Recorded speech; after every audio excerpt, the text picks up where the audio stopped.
जय श्री माता जी। हम सभी श्री माता जी के श्री चरणों में प्रणाम करके अपनी कुंडलिनी उठाकर बंधन लेंगे। We will all bow down at the lotus feet of Shri Mata Ji, raise our kundalini and put ourselves in bandhan.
इसी ध्यान की स्थिति में अब हम सब श्री माता जी की अमृतवाणी को सुनेंगे.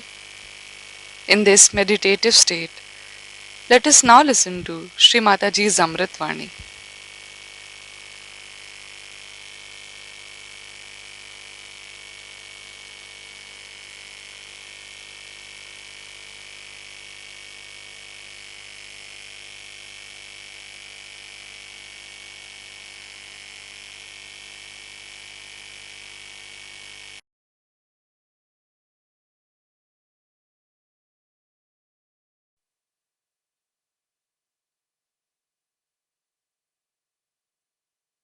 पंखा नहीं कहीं नहीं तो हमारे क्रिसमस लिया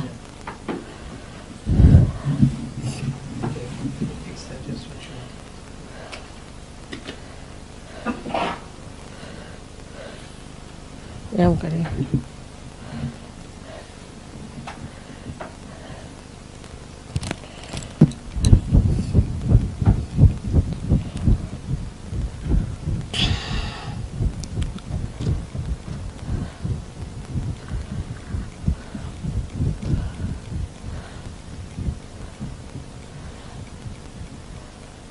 हाँ ठीक है. Please be seat.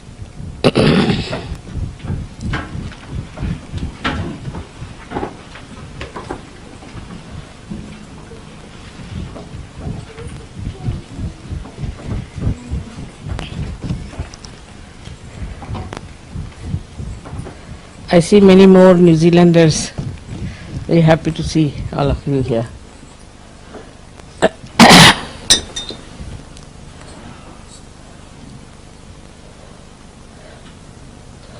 थोड़ा नीचे करा.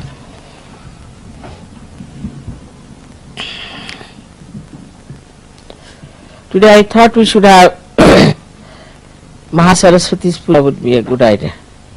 Because we did Mahalakshmi, let's have Mahasaraswati.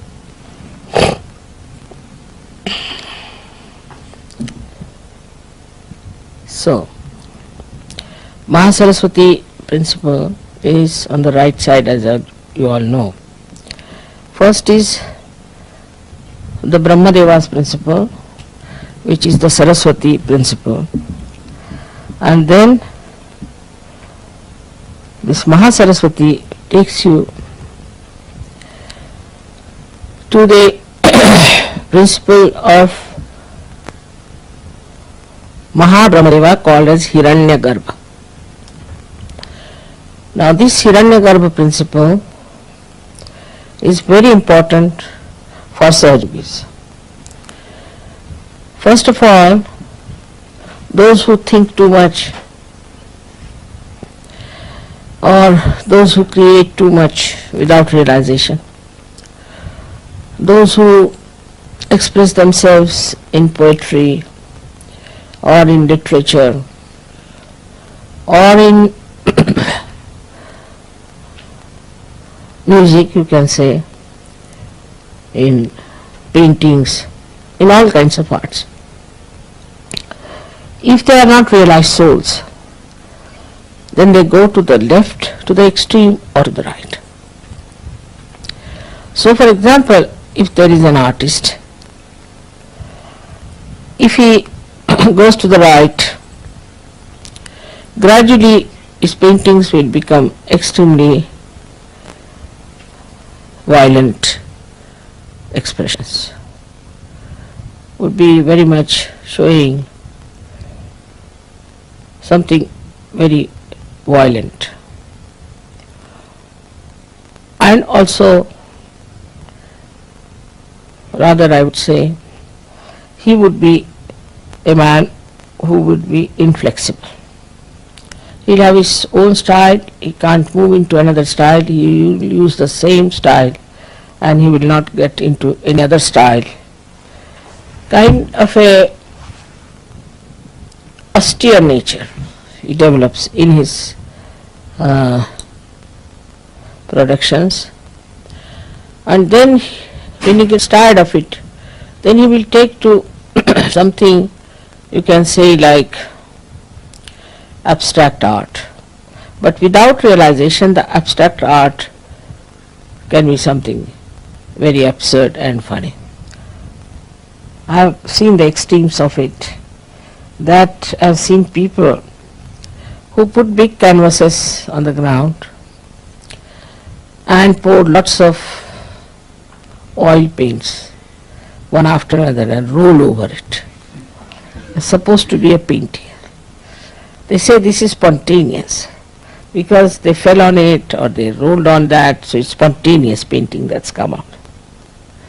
Now this spontaneous painting should come from a spontaneous personality, not by rolling on thing or something. I mean, all sorts of things they do, but there's no end to it, to which nonsensical things they take. And they think they have achieved a lot and they have done a lot, and also they sell it to people who have too much of right side. They like it.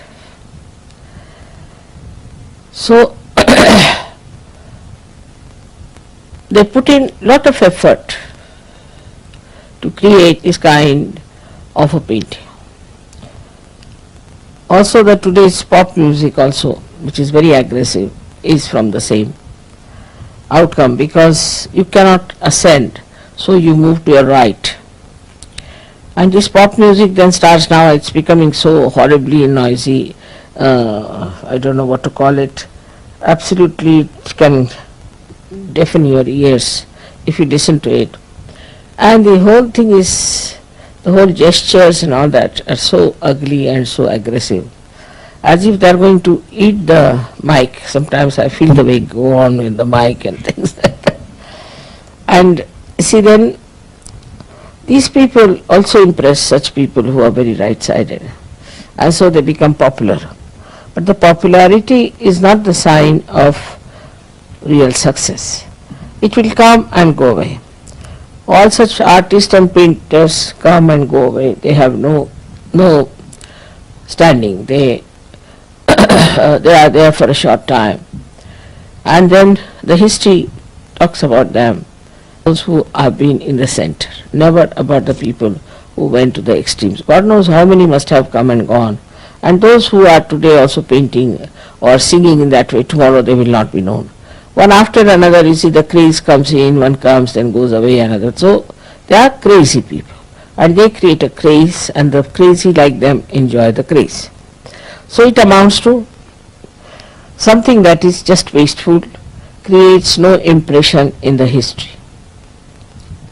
So this is the right-sided nonsense that comes out of the right-side movement of the sympathetic, going too far with your creativity and also your writing. Like there were many writers in English language, you know, from Shakespeare you can start, who showed the futility of human endeavor, like we call it avadhuta, the one who has reached a very great degree of development in his spiritual life. He can see the futility of human endeavor, and then he brings them to the point that they have to rise above these stupid inhuman endeavors and take to some sort of an endeavor which will bring them something higher and also will create something of an eternal value. Then also we have, I think in English language I have said, except to Somerset Maugham and all that, the very centrally placed people, also Cronin was, I would say. But then this Hemingway came and he started moving towards the right. Now I don't know, I don't read now modern novels because it's all full of filth. So it moves to the right. So one is which moves to the right and talks about all kinds of violence, this, that. That also is absolutely not palatable to human consumption, I tell you. But still they write and people like it. People want to read about Hitler, they want to read how people were killed, war stories, this, that. They want to see pictures which has full of violence or killing, this and that, so that their own desire to be violent is satisfied in seeing those things in films and in otherwise also reading such books of that kind. On the left hand side, when they move, you see these artists. Then same about musicians, as I said, that the musicians become sort of absolutely suffering from Greek tragedy all the time. They go on crying and weeping and saying that this is sort of, we have been very sad, and the sadness and the tragedy of life. I mean, they go on crying and make you cry also. So there's no hope for them, and they just go on doing such stupid things. Then we have, you see, many artists also of the same kind, especially French writers as well as French poets also, and French painters. If you see, they're very left-sided because they drink a lot. If you go in any France village after 7 o'clock, you can't find even one person on the road. And even if you want to find out the road and you knock at the door and request them that would like to know some road and all that, they are all drunk already at 7 o'clock. So with this thing they become extremely over romantic type, and they sing songs of romance, have no romance in their life. You see, they just some sort of a imaginary romance they have, and they live in that imaginary world of pain and sufferings, and they have their own ideas about their own romantic models that they formed in their heads, you see, with their left side. So the poets and the writers go to the left side like that, and in, say, for example, in our India, we had those Muslims who used to drink a lot. Then they started a thing called as ghazal, and that ghazal is nothing but crying. Even in certain poets, you see, we have this kind of thing in the other places, where there were many poets who were seeking God and were crying, "Oh God, when will I meet?" And in separation they are singing, not in the meeting, not in the yoga, but in separation they sing, "When will I meet you, O God," and all that. And all such people who are still seeking like such songs going on. Up to this much is all right, but then you get lots of grotesque type of writers also who write such horrible things that you feel you are in hell. The way they describe things are horrible, and in Sanskrit it's called a bibhatsa. They create a bibhatsaras, and it's the description of very filthy things which were never before, even in English language, never I saw that, but now some books are full of filth and dirt and horrible sex descriptions that you just can't bear it. So all this comes with the left side movement, that because you see society also moves from sometimes to the right, sometimes to the left. So when it moves to the right, they like right-sided things. Sometimes they move to the left, they like left-sided. So also there are people with two types of temperaments. So that's how they start appreciating these things, and unnecessarily they believe that they are tragic. As you know about the Greek tragedy, which is a very sort of a fundamental things, I would say, for Western literature, is a Greek tragedy, where a woman marries a man, but she doesn't love her husband, so she loves somebody else, and that tragedy is there. I mean, it's artificially created tragedy that shows that you have married to some man and you should be happy with him. Of course, I mean, if the man is very bad and troublesome and all that, then you can give him up. But what's the use of pining for another man, living with another man, sort of a thing, as you must have heard about Tolstoy, who was another great realized soul. He's written Anna Karenina, and ultimately he saw that Anna Karenina commit suicide, because what she was doing a wrong thing, you see. So he brought the whole thing so beautifully out, and such an introspection all the time is going on, and also the futility of this kind of a romance that was there. So all this shows to us that there are people at the same time who are in the center. I would say in French writers also, Maupassant was one of them whom I would put in the center. He showed both the sides and he showed the right side also. So we have had Goethe, we had many sort of people in Europe and England, also in English language, because I am talking about English language. But also same in Sanskrit, in Hindi, in every language, we have the same type of people, but more in Sanskrit. We don't have many people with this right or left side. The reason is, for the literature, there are some rules and regulations. It's not the Western idea in India that we should be abandoned people.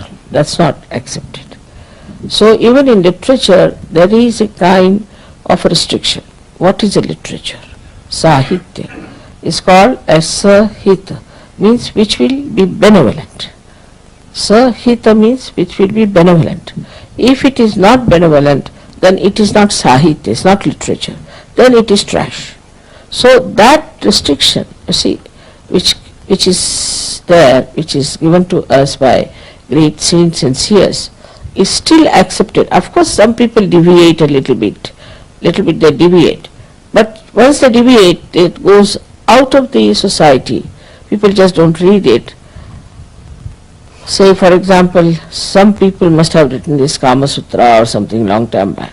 But we never knew about it, we never read about it, till the Germans came and made such an ado out of it. We never knew that there are such books.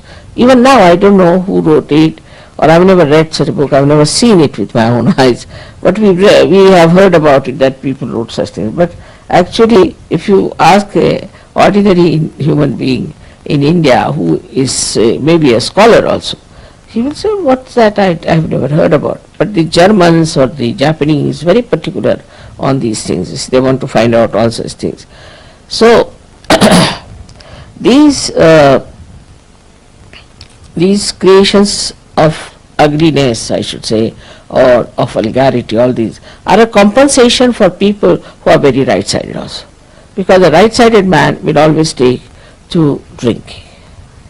Because, you see, he wants to compensate. So the right-sided man also will like such horrible things just to quench his thirst for power, you see. He is so mad, and then he would like to little bit neutralize that movement in such a way that his right-sided behavior is little bit compensated by the left side. So the people who are right-sided take to drinks very much. You will see people will work very hard, and 2 nights, Saturday and Sunday night, they will just drunk. Then Monday they will come out with a hangover. See, it's very interesting to note how human beings are. For 5 days they will slog, and then 2 days they will just go into a kind of a hibernation, as they say, and absolutely lost to the whole world. Whether they are doctors or professionals, they don't care. So whatever they earn in 5 days, they'll spend it in these 2 days in drinking and finish it off. So that's how the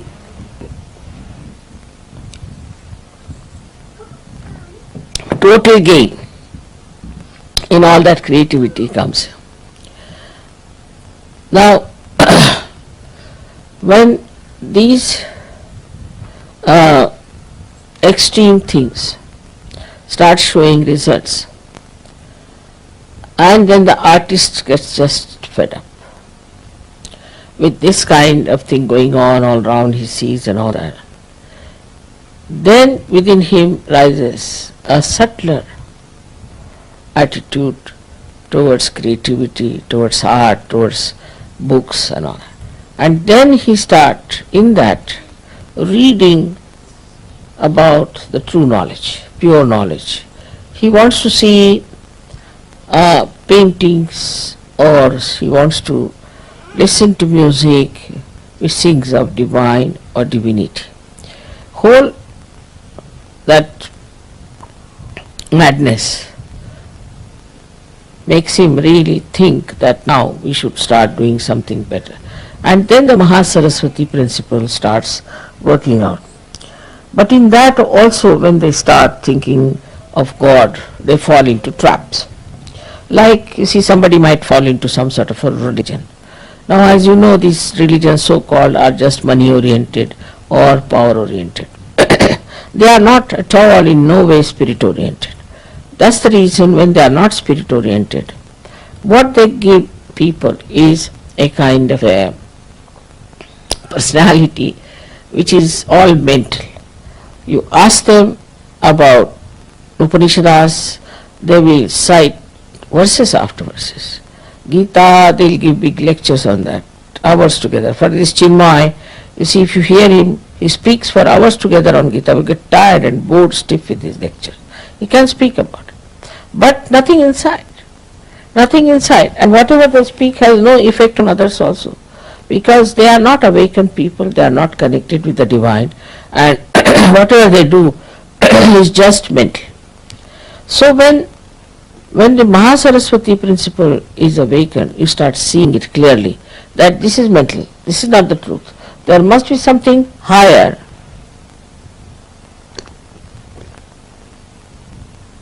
We read about all the spiritual works in their own religion in which they are born.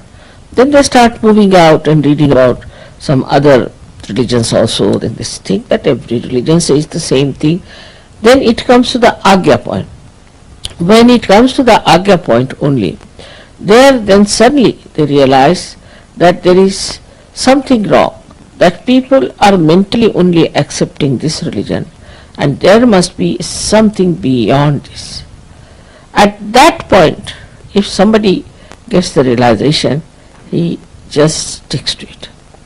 But this Mahasaraswati principle has to be awakened in all the people who are musicians, who are artists, who are this and that and that. And those who have reached that state, then suddenly they can get realization very easily. I have seen some people, very great artists they are today, but when they came to me first were not at all well known or anything.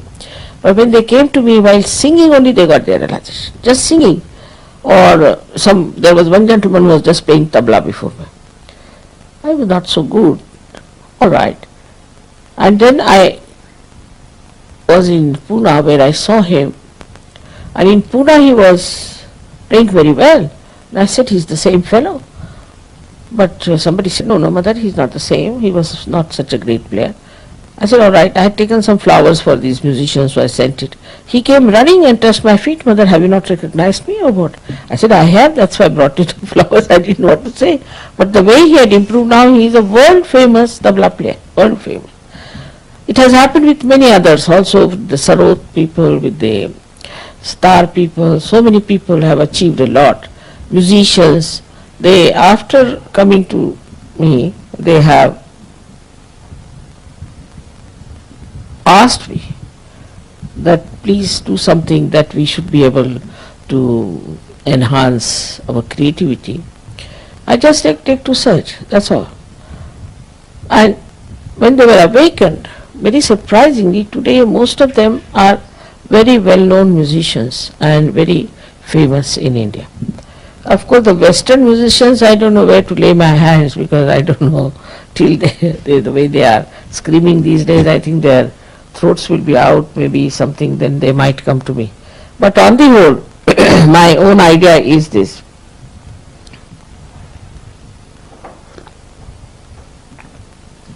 That those who have reached Mahasaraswati level through reading or through creativity, but through writings or anything, when they reach a certain state of agya, then either they get disappointed, go to the left, and absolutely think that this is all useless, or else if they get realization, they become really very dynamic artists, very dynamic writers, and people who are creating something of an eternal value. So many Sajogis who have never spoken on the stage, who have never been on the stage, they said we had a fright for the stage.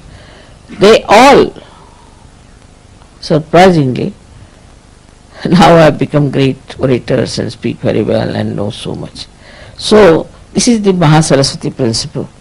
Now this makes you a person much subtler, and you start becoming aware that the gross understanding we had about our art or our creativity has to be subtler. We have to be subtler people. And then such writers only appeal to people who are subtle. Like William Blake was regarded as a mad poet. I mean, in India I never read about him.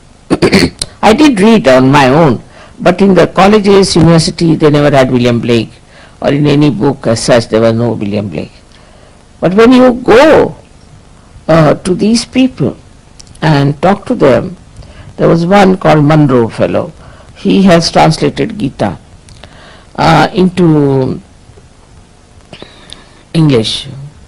He's a very wonderful person. He is actually, I think, he's Italian. He lives now. He's no more.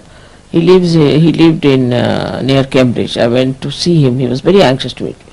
And when I went there, you'll be amazed. He did my arti, and he said a mantra in Sanskrit that, "Oh God, you have come to my house.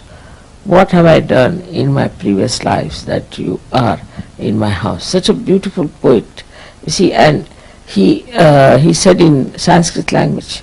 He was a master of Sanskrit.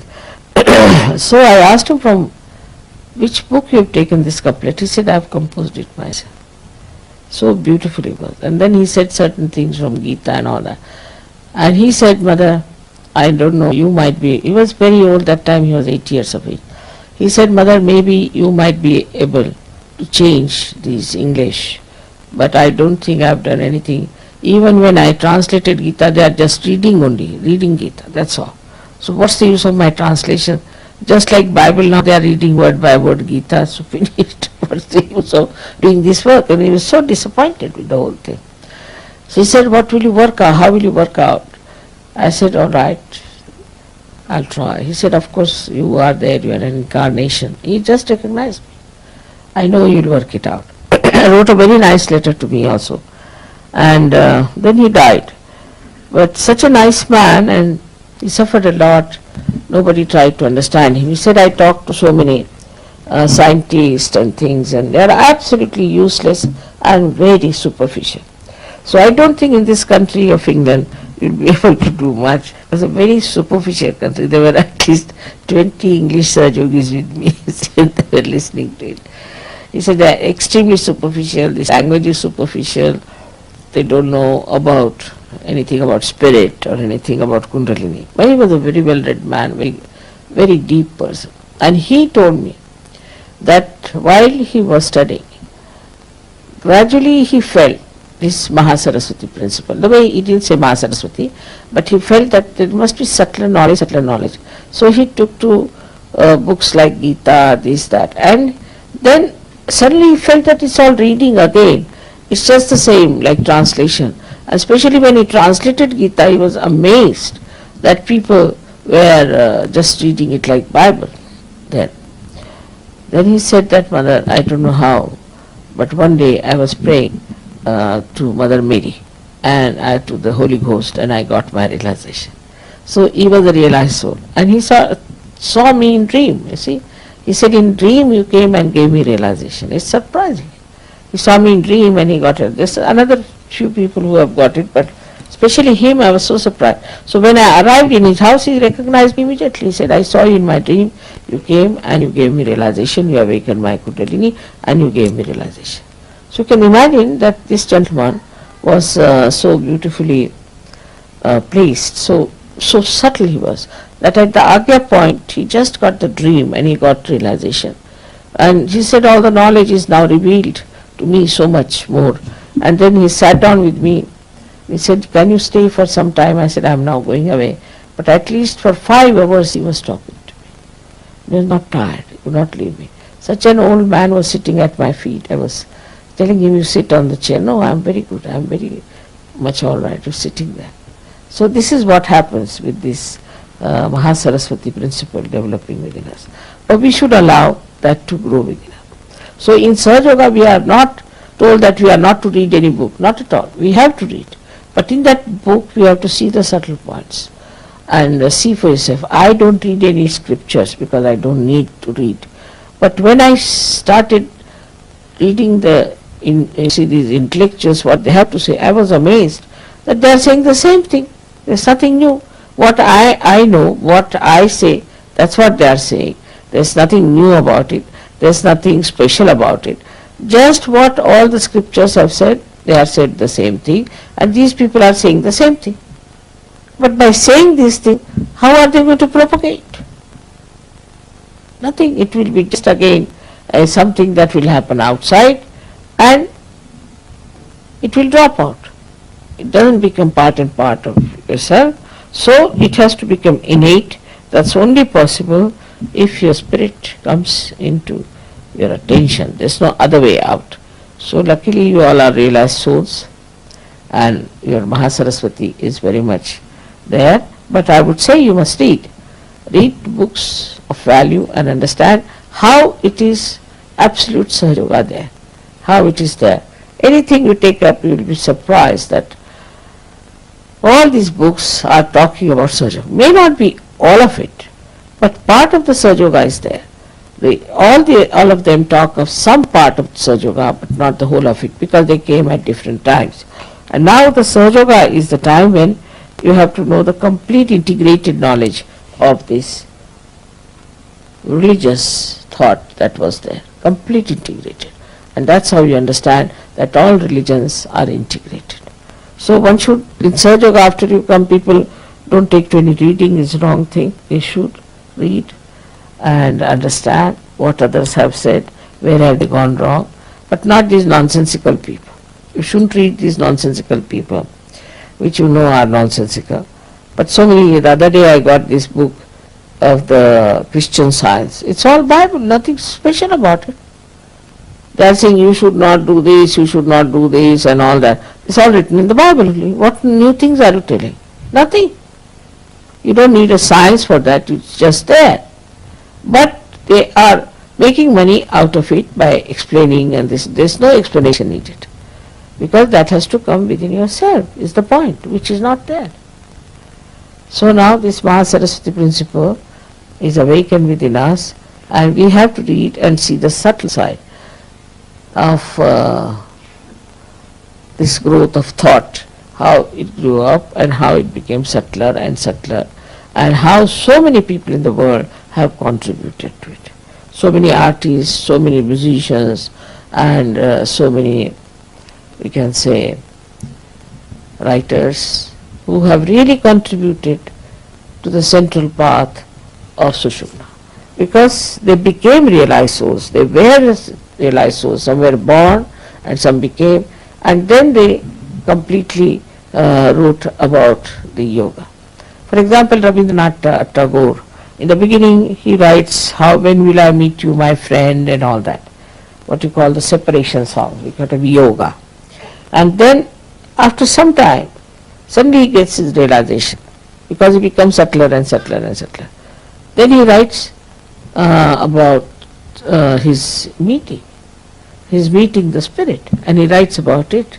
So these things work out in such a manner for some people that by their subtleties they arrive at a point of realization. Same thing happened with Buddha. He did the same thing. He renounced everything, he renounced his family, went out, read Upanishads, this, that, everything he read, and ultimately reached Gaya, where he was sleeping under a banyan tree. And while sleeping only, he was so tired and fed up, he got his realization. And that's what is very important. But for the Buddhist, what he did before going there is important. So they want to also renounce this and become sannyasis, this, that. But by becoming that, nothing is going to happen. It's going to Gaya, and sleeping there also won't happen. It has to happen because he was a pure seeker, true seeker, and that's why it happened. But for Sahajogis, they don't have to do anything of the kind. They just get it realization. Because I think most of them in their last lives have crossed most of their problems and have known that it's nothing, it's all nonsense in all these things.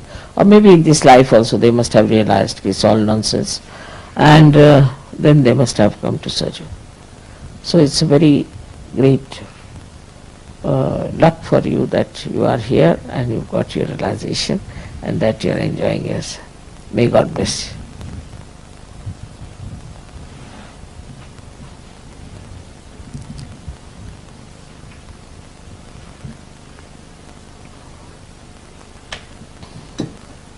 Another side which I have left over is the political side on the right side. You see, even in politics, the growth becomes subtler and subtler. Like in, say, we can say in Russia, when it was such a power-oriented thing, it's not money-oriented. The communism was so power-oriented, it reached a place that a person like Gorbachev was to be born. Who would put it in a proper sense? And he came on a central path. He didn't want complete democracy as it is in America, it's a democracy. But he wanted a balanced thing. So far he has not been able to manage, but I'm sure one day he will be managed. But he will be known all over the world for his great thought and great work of reducing the pressure between the two great, or say, between the two ideologies. And he's done such a good thing that now there's no war, going to be no war, as not a very big world war, but could be a little bit here and there. That also is coming up, which is a problem of fundamentalism. Is not due to political but fundamentalism. So now the problem today is fundamentalism, and that also comes from the right side, absolutely. Fundamentalists are all right-sided people, and this right-sidedness takes them to any extreme of violence, could be, or in some cases it's really crazy and madness. But a new disease has started now, those who go too much to the right, is called as a Yuppies disease, where the whole conscious mind goes out of order and you become like a reptile. I've seen people being carried like big fishes on the shoulders, you see, and put in a seat, and they just know everything by brain, is all right. But they understand everything, they can talk well, but they cannot move their hands, cannot move their feet if they want to. Unconsciously they may, but consciously they cannot. And this disease is the one which is a warning to everyone. So we have to be careful. In Sahaja Yoga also we should not go too much to the right. It's also very dangerous to go. Some people become very fanatic and start teaching Sahaja Yoga in a very fanatical manner, and sort of, you see, like I don't know what to call that, but sometimes I see some people speaking in a manner that one should never speak that way, because we are Sahaja Yogis. The main theme is love, compassion, which is a living force, and must be done everything with that force, which is a beautiful living force, which creates these flowers, which does all kinds of beautiful constructive things. It should not be in any way a oppression, domination, or in any kind of command. You should not do like this, an organization, nothing of the kind. It is something so spontaneous, so beautiful, just works out. But as these trees have to be embedded in the Mother Earth, in the same way you should be embedded in the principle of Sahaja Yoga, which is compassion, love, and divine grace. If it is not there, then you will have problems with leadership, you will have problems with anybody who is a violent person cannot stay in Sahaja Yoga. He has to disappear. Either he should change himself entirely or he has to disappear. It doesn't work out with people who are violent.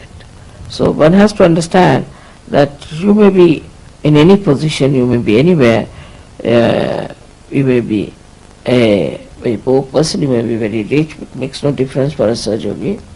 The best thing to judge yourself is that whenever we are doing anything for anyone or saying anything, is it benevolent or is it violent? Is it for our self propagation or self holier than thou sort of a principle, or it is for the goodness of others? Once you start judging like that, you will be amazed that your whole system will change. Your way of talking, your way of working it out. For example, today, you see, there was a lady who wouldn't allow me to talk at all. She was talking all the time about something which was not important. But still I was working it out because I knew that there's no need to talk now. This gentleman, I can work it out. So it is always so that you should try to see the whole thing as a complete play and take a very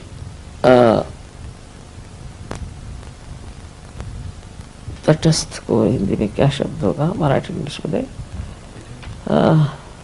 a witness state. In a witness state you should watch. If you watch everything in a witness state, then you can handle the whole situation very nicely. Even if you do not talk, if you do not say anything, still in a witness state you become very powerful, and in that witness state you can easily solve lots of problems. May God bless you.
अब हम श्री माता जी की आरती करेंगे.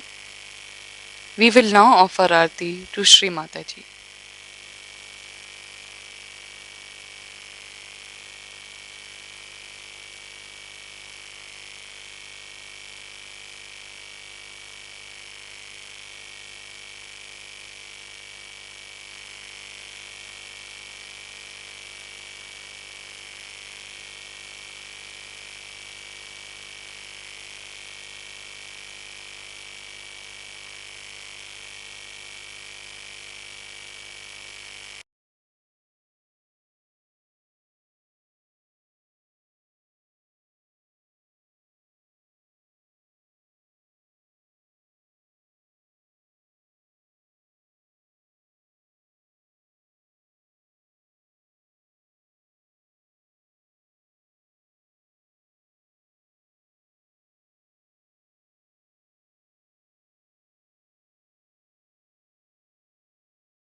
सबको दुआ देना माँ, सबको दुआ देना। जय निर्मल माता जी, जय निर्मल माता जी, दिल में सदा रहना माँ, सबको दुआ देना। सबको दुआ देना माँ, सबको दुआ देना। जय निर्मल माता जी, जय निर्मल माता जी, दिल में सदा रहना माँ, सबको दुआ देना। जग में संकट कारण कितने लिए अवतार माँ, कितने लिए अवतार। विश्व में तेरी महिमा, विश्व में तेरी महिमा। तू गंगा यमुना माँ, सबको दुआ देना। सबको दुआ देना माँ, सबको दुआ देना। जय निर्मल माता जी, जय निर्मल माता जी, दिल में सदा रहना माँ, सबको दुआ देना। जो भी शरण में आया सुख ही मिला उसको माँ, सुख ही मिला उसको। बैठ के दिल में रो माँ, बैठ के दिल में रो माँ, लौट के ना जाना माँ, सबको दुआ देना। सबको दुआ देना माँ, सबको दुआ देना। जय निर्मल माता जी, जय निर्मल माता जी, दिल में सदा रहना माँ, सबको दुआ देना। मानव में अवतर के कर दिया उजियारा माँ, कर दिया उजियारा। कलियुग में माया है, कलियुग में माया है, फिर भी पहचाना माँ, सबको दुआ देना। सबको दुआ देना माँ, सबको दुआ देना। जय निर्मल माता जी, जय निर्मल माता जी, दिल में सदा रहना माँ, सबको दुआ देना। संत जनों की धरती है भारत माता माँ, है भारत माता। इस धरती पर आकर, इस धरती पर आकर दुख से दूर करना माँ, सबको दुआ देना। सबको दुआ देना माँ, सबको दुआ देना। जय निर्मल माता जी, जय निर्मल माता जी, दिल में सदा रहना माँ, सब दुआ देना, जब दिल में आए तब मधुर संगीत सुन लो, माँ मधुर संगीत सुन लो। हो सके जो सेवा, हो सके जो सेवा हमसे करा देना, माँ सबको दुआ देना, सबको दुआ देना, माँ सबको दुआ देना।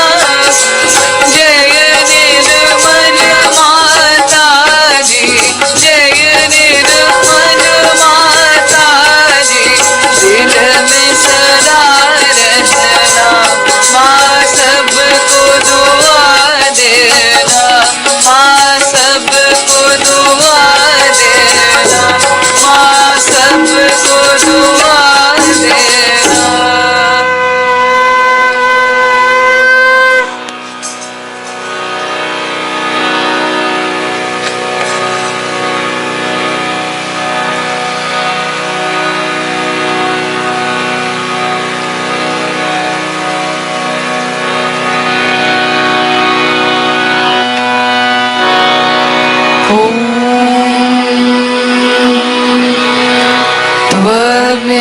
त्वमेव साक्षात्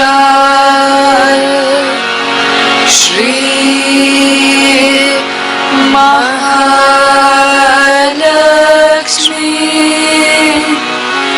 महासरस्वती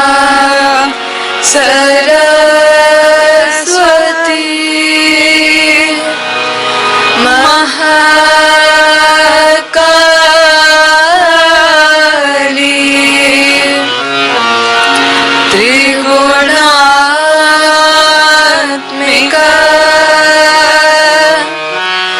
कुंडलिनी साक्षात् श्री शक्ति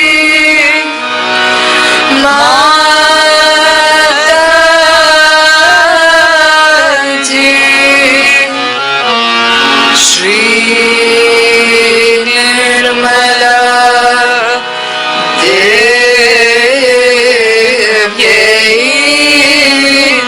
नमो नमः।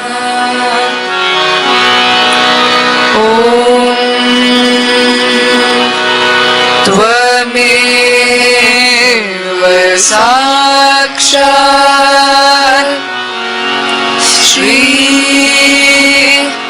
कल्की साक्षात् श्री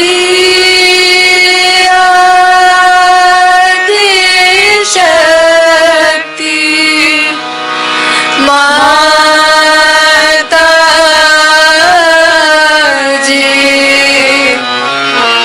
श्री निर्मला देव्यै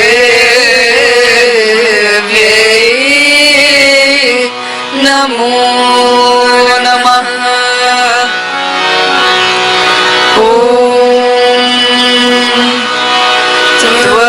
त्वमेव साक्षात् श्री कल्की साक्षात् श्री सहस्रार स्वामिनी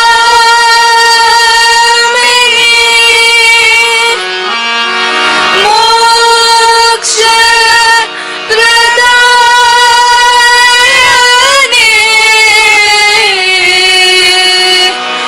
माताजी।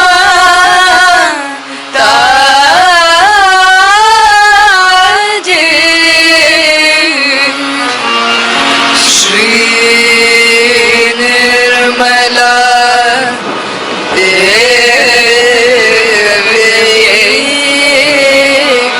नमो नमः।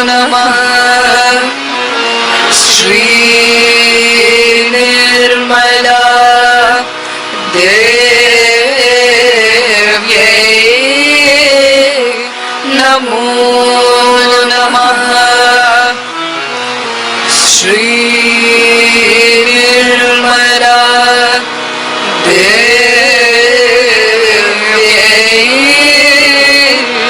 Namo Namaha. बोलो श्री आदि शक्ति माता जी श्री निर्मला देवी की जय.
श्री माता जी, आपका कोटि कोटि धन्यवाद माँ कि आपने हमें आपके श्री चरणों की आराधना करने का ये अवसर प्रदान किया.